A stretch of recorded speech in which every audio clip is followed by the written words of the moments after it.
અમેરિકાના એરપોર્ટ્સ પર આઈસના એજન્ટ્સ એ હદે એક્ટિવ થયા છે કે છેલ્લા 2 મહિનામાં એરપોર્ટ્સ પર થતી ધરપકડોના પ્રમાણમાં 300% જેટલો ધરખમ વધારો નોંધાયો છે. આ અંગેના સમાચાર છેલ્લા કેટલાક દિવસોથી આવી જ રહ્યા છે, પણ રોજ કેટલા લોકો પકડાય છે તેનો કોઈ ચોક્કસ આંકડો હજુ સુધી સામે નહોતો આવ્યો.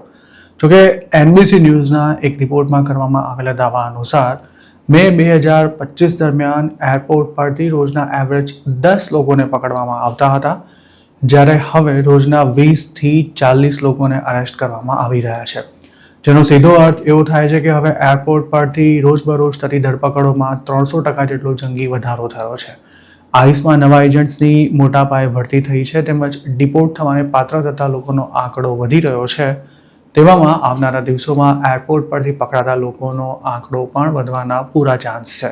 એરપોર્ટ પરથી કોઈ ઇલીગલ ઇમિગ્રન્ટને પકડવો ખૂબ જ આસાન છે, કારણ કે જો તેને તેના ઘર કે પછી વર્ક પ્લેસ પરથી પકડવો હોય તો કેટલાક દિવસો સુધી તેની રેકી કરવી પડે છે અને ત્યારબાદ તેને અરેસ્ટ કરી શકાય છે. આ પ્રોસેસમાં આઈસના 2-4 એજન્ટ્સે અમુક દિવસો સુધી દોડાદોડી કરવી પડતી હોય છે, જેની સરખામણીએ એરપોર્ટ પર તો જે તે ઇમિગ્રન્ટ સામે ચાલીને જ આઈસ પાસે પહોંચી જતો હોય તેવી સ્થિતિ છે. જે લોકોના ફાઇનલ રિમૂવલ ઓર્ડર્સ ઇસ્યુ થઈ ગયા છે કે પછી જે પોતાના વિઝા પર ઓવરસ્ટે થયા છે, તેમનો ડેટા DHS પાસે છે જ. આ ડેટા આઈસે એરપોર્ટ પર સિક્યોરિટીનું કામકાજ સંભાળતી TSA સાથે શેર કર્યો છે. જે પણ પેસેન્જર ડોમેસ્ટિક ફ્લાઇટમાં ટિકિટ બુક કરાવે છે તેના નામ સહિતની વિગતો TSA પાસે પહોંચી જતી હોય છે. આ પેસેન્જર ક્યારે ટ્રાવેલ કરવાનો છે તેની માહિતી TSA પેસેન્જરના એરપોર્ટ પર પહોંચતા પહેલાં જ આઈસ સાથે શેર કરે છે, જેનાથી આઈસના એજન્ટ્સનું કામ ખૂબ જ આસાન બની જાય છે. એવા પણ કેટલાક કેસ સામે આવ્યા છે કે જેમાં આઈસના ટાર્ગેટ પર રહેલા પેસેન્જરે એરપોર્ટ પર બોર્ડિંગ પાસ સ્કેન કરતા તે સિસ્ટમમાં આઈડેન્ટિફાય થઈ ગયો હોય. જે પેસેન્જરને બોર્ડિંગ પાસ સ્કેન કરવામાં ઇસ્યુ થાય તેને તુરંત જ TSAના એજન્ટ્સ દ્વારા સાઈડમાં લઈ લેવામાં આવે છે અને 2-5 મિનિટમાં જ આઈસવાળા તેને હથકડી પહેરાવીને લઈ જાય છે. જે લોકોનો અસાયલમનો કેસ પેન્ડિંગ છે તેમને પણ આઈસવાળા અરેસ્ટ કરી રહ્યા છે. તેવામાં હવે વર્ક પરમિટ, સોશિયલ સિક્યોરિટી અને સ્ટેટ ID હોય તેમના માટે પણ ડોમેસ્ટિક ફ્લાઇટમાં ટ્રાવેલ કરવું ખતરાથી ખાલી નથી રહ્યું.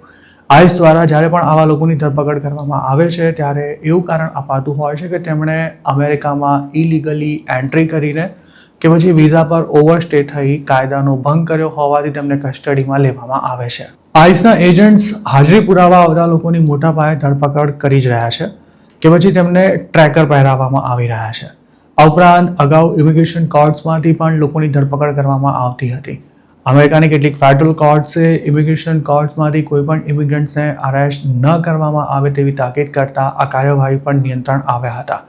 જોકે એરપોર્ટ પરથી કોઈ ઇલીગલ ઇમિગ્રન્ટને અરેસ્ટ કરવામાં કાયદાનો ભંગ ન થતો હોવાથી કોર્ટ પણ તેમાં કોઈ દખલઅંદાજી કરી શકે તેમ નથી.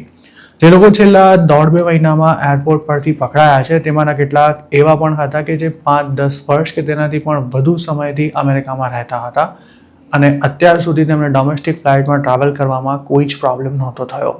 અમેરિકાની સરકાર ઇમિગ્રેશન કસ્ટડીમાં હોય તેવા લોકોને જલ્દી રિલીઝ નથી કરી રહી. કોર્ટમાં તેના માટે એવું કારણ આપવામાં આવે છે કે જો જેલમાં બંધ ઇમિગ્રન્ટને છોડી દેવાશે તો તે નાસી જશે. આવા કેસમાં કોર્ટમાં જલ્દી બોન્ડ હિયરિંગ પણ ન થતી હોવાથી મોટાભાગના લોકો સામે ચાલીને જ ડિપોર્ટેશન લેવા માટે તૈયાર થઈ જતા હોય છે. હજુ એકાદ મહિના પહેલા શિકાગો એરપોર્ટ પર કલોલના યુવકની ધરપકડ કરવામાં આવી હતી. તેના સ્ટુડન્ટ વિઝા એક્સપાયર થઈ ગયા હોવા છતાં પણ તે અમેરિકામાં જ હતો અને જોબ પણ કરતો હતો. જોકે હાલ તે આઈસની જેલમાં છે. સૂત્રોનું માનીએ તો આ યુવકની ફેમિલી તેને છોડાવવા માટે ગમે તેટલા પૈસા ખર્ચવા તૈયાર છે, પણ હવે તેનું જેલમાંથી બહાર આવવું આસાન નથી રહેવાનું. તેમાં આઈસના હાથમાં આવી ગયેલા જે ઇલીગલ એલિયન સામે ભૂતકાળમાં દારૂ પીને ગાડી ચલાવવાથી લઈને બીજા કોઈ પણ પ્રકારના ગુના નોંધાયા છે તેમને પબ્લિક સેફટી માટે જોખમી ગણી કોર્ટ તેમને બોન્ડ આપવાનો ઇનકાર કરી શકે છે. આ ઉપરાંત જેમને સ્પીડિંગ ટિકિટ મળી છે, આઈસમાં હાજરી નથી પુરાવી અને અસાયલમનો કેસ કર્યા બાદ ગાયબ થઈ ગયા છે, તે તમામ લોકો પણ આઈસના રડાર પર છે જ.